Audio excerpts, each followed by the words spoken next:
magic na nangyayari. Channeling! Ihanda na ang almusal. Biglang magtitilian ang mga kaldero at si Yancy sa ibabaw ng kalan. Huhuni ang takwaren na mainit na tubig. Maririnig ang kalatugan ng mga pinggan at kalansingan ng mga kutsara at tilito. Tapos sa isang iglap, busog na si tatay. Channeling! Ang paliguan ko, handa na ba? Biglang magsisindi ang ilaw sa loob ng banyo. Lalabundong ang tulo ng tubig sa balde. Maglilitawan ang mga sipilyo, sabon, shampoo, at Sabon, shampoo. Dali na. sabon, shampoo, at tuwalya. Tapos sa isang iglap, mabango at malinis na si Kuya. Channeling! Ang damit ko sa eskwelahan. Biglang iinit ang plansyang nakatago. Tatakbo ang kabayo na tangan, ang lukot na palda at blusa. Tapos sa isang iglap, unat ang lahat ng damit ni ate. Channeling! Ang bahay dapat malinis na. Nang magsisibangon ang mga pasahan at sabon. Magsasayawan ang mga punot at walis. Tapos biglang makintab at mabango ang buong bahay. Channeling! Laro na tayo! Biglang tatalbog ang bola at magsasalita ang manika. Magiging nanay ko siya sa bahay-bahayan. Magiging kaya siya sa tapuan. Tapos, paglingon ko, nakaupo siya, natutulog. Bago ako matulog, ang pangalan pa rin niya ang maririnig kasi may magic ang pangalan niya. Channeling! Channeling! Ang kape ko akin na! Sabi ni tatay. Biglang magkakalo ang kape, asukal at umuusok na tubig.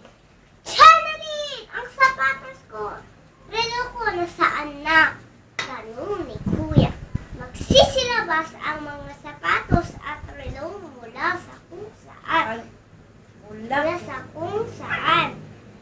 Channeling! Ang isusuot ko, ihanda mo na.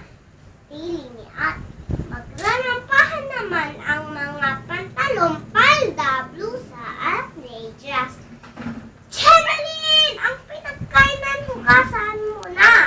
Utos na nanay. Magsisiligo ang mga plato, platito, kutsara at tilidor.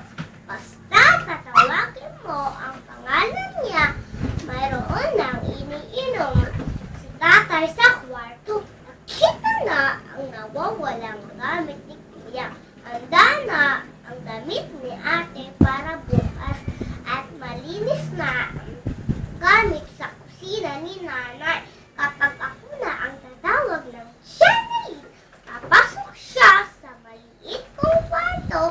Pagod na pagod, pawis na pawis, hingal na hingal at kanglasa. Pero kapag mayroon siyang ikukwento sa akin, ang kwarto ko nang iaba ng anyo. Nagiging dagat ito kapag kami ay mga sirena.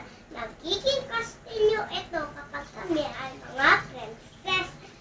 Kaming dalawa ni Channeling ang laging bida. Sa marami ng kwento, tapos tulog na kaming dalawa.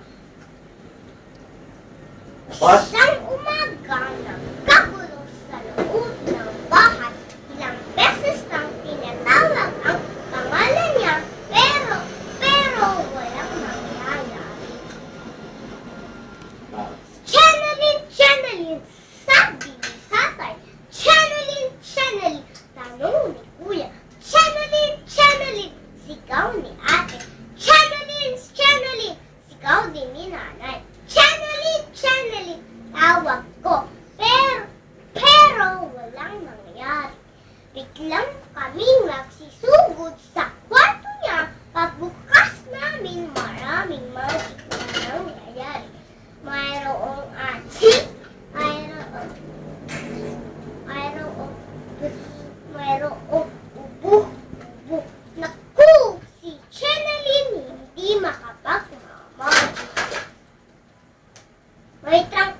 si Cherilyn, sabi ni tatay.